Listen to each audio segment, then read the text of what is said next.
السلام علیکم ناظرین، آئیے قرآن مجید سورۃ النساء کی 147 سے لے کر 152 تک قرآن مجید کی آیت مبارکہ پڑھتے ہیں اور اس کا مختصراً تشریح میں آپ کو بتاتا چلوں، ترجمہ بھی کرتے ہیں۔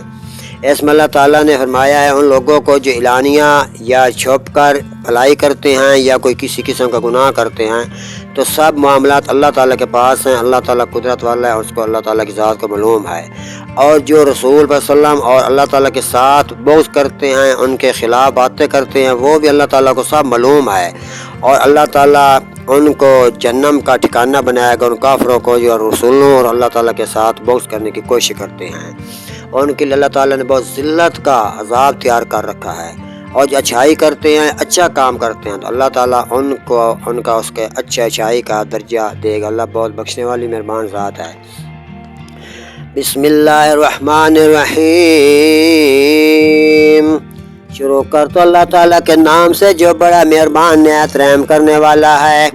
لا يحب اللہ الجہر بالسوء من القول الا من ظلم۔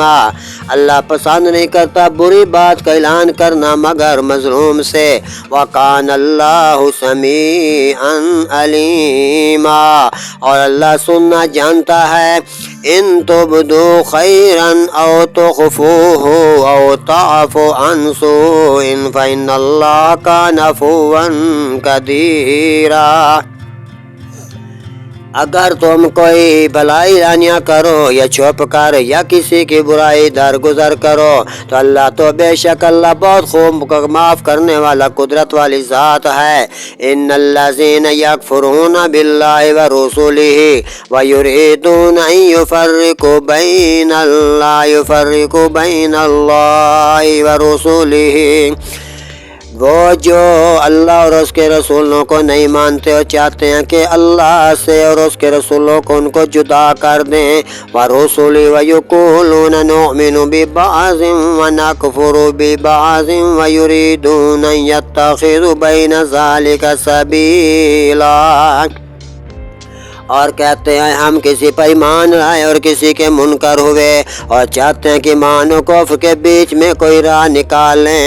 اولئک ھم الکافرون حقا، یہی ہیں ٹھیک ٹھاک و کافر۔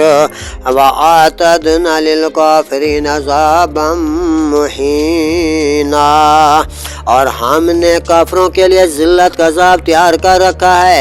وَالَّذِينَ آمَنُوا بِاللَّهِ وَرُسُلِهِ وَلَمْ يُفَرِّقُوا بَيْنَ أَحَدٍ مِّنْهُمْ أُولَئِكَ سَوْفَ يُؤْتِيهِمْ أُجُورَهُمْ، اور وہ جو اللہ اور اس کے رسولوں صاحب کے رسولوں پر ایمان لائے اور ان میں سے کسی پر ایمان میں فرق نہ کیا، انہیں ان قریب اللہ تعالیٰ ان کے ثواب اچھے دے گا۔ وَكَانَ اللَّهُ غَفُورًا رَحِيمًا، اور اللہ بہت بخشنے والا خوب مہربان بادشاہ ذات ہے۔ صدق اللہ العظیم و صدق الرسول النبی الکریم۔